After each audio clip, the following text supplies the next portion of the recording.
Assalamualaikum warahmatullahi wabarakatuh. Perkenalkan, nama saya Akbari Muhaimin dengan NIM 10 12 347,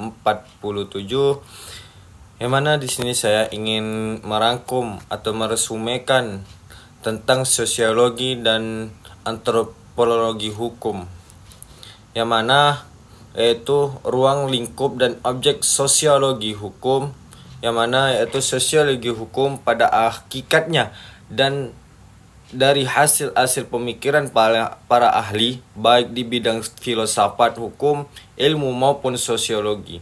Hasil-hasil pemikiran tersebut tidak saja berasal dari individu, tetapi juga mungkin juga berasal dari mazhab dan aliran yang mewakili sekelompok ahli pemikir yang secara garis besar mempunyai pendapat yang berbeda.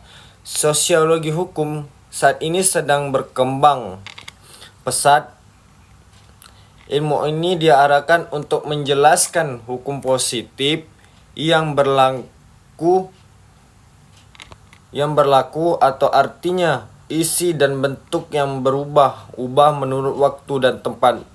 Dengan bantuan faktor-faktor kemasyarakatan, sosiologi hukum merupakan teori tentang hubungan antara kaidah hukum dan kenyataan kemasyarakatan. Hukum dapat dipelajari dengan dua cara, yaitu yang pertama, bisa menjelaskan kaidah hukum dari sudut kenyataan kemasyarakatan. Yang kedua, menjelaskan kenyataan kemasyarakatan dari sudut kaidah-kaidah hukum.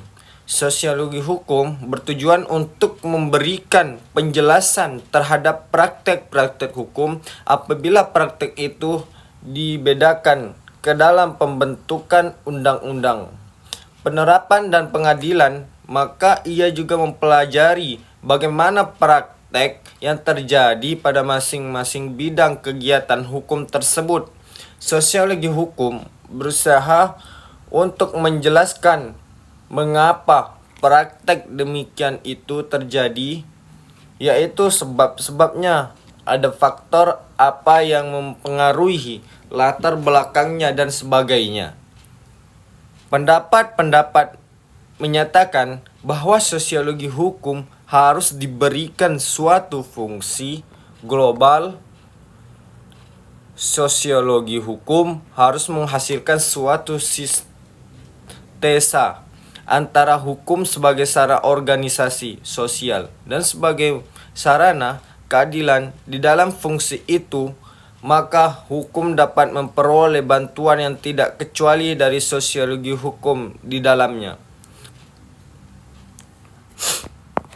Sosiologi hukum saat ini sedang berkembang, yaitu di pengaturan hukum terdapat pola perilaku masyarakat dalam konteks sosial dan juga ilmu hukum normatif. Bagian dari ilmu hukum positif yang terdiri dari peraturan-peraturan norma hukum yang ditetapkan oleh negara atau pihak berwenang.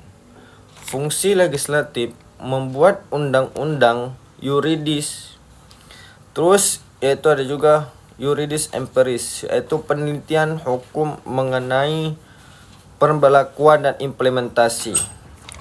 Ketentuan hukum normatif secara akstiot pada setiap peristiwa hukum tertentu terjadi masyarakat. Cukup sekian hasil rangkuman dari kami. Wallahu muwaffiq ila muqtariq. Assalamualaikum warahmatullahi wabarakatuh.